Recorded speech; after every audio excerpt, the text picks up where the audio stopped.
সভাপতি উপস্থিত আছেন, যিনি দীর্ঘদিন ধরে আপনাদের এই আন্দোলনে প্রেস ক্লাবে এবং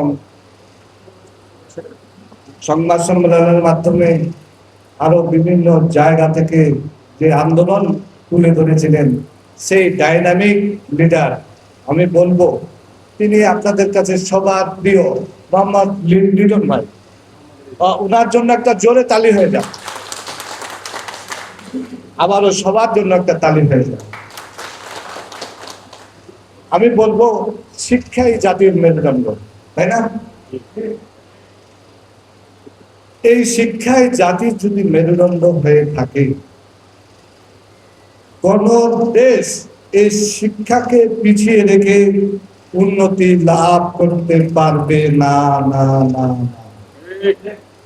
আমাদের মৌলিক অধিকারের মধ্যে শিক্ষা আছে, খাদ্য বস্ত্র শিক্ষা আছে, তাই না?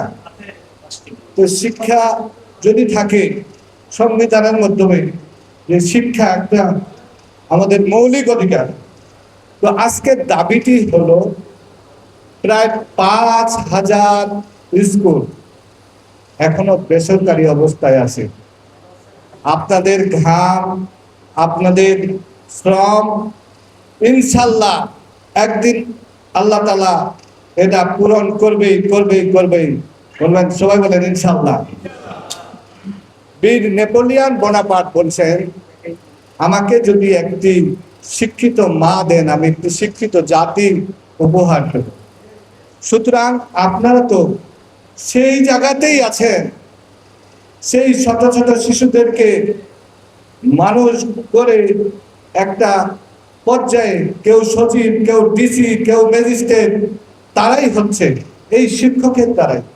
আমি মাননীয় প্রধানমন্ত্রীকে জোরভাবে গুরুত্বভাবে বলবো, আপনি একজন শিক্ষা বান্ধব, এই যে ৫,০০০ স্কুলের শিক্ষক, এখানে এক একটি স্কুলে ৫ জন করে শিক্ষক হলে আপনাদের এই ৫,০০০ শিক্ষকের কতগুলি কর্মসংস্থান এবং তাদের ফ্যামিলি চলবে। আমি আশা করি অবিলম্বে আপনাদের দাবি দেওয়া যেন পূরণ করে মাননীয় প্রধানমন্ত্রীর কাছে একান্তই আমার দাবি। আমি এক সময় শিক্ষকের দায়িত্ব করছি, এই জন্য আমার বলা, শিক্ষক ভাইরা অত্যন্ত কষ্টে জীবন যাপন করে। আমি মাননীয় ২ জন মন্ত্রী, নতুন সরকার এসেছেন, এই মন্ত্রীদেরকেও বলবো যে এই ভাইদের, যারা শিক্ষকদের, এই অবহেলিত স্কুলদের অবশ্যই জাতীয়করণ। আপনাদের দাবি কি? আপনাদের প্রাণের দাবি কি? করতে হবে। আপনারা রাজপথে যদি বুকের রক্ত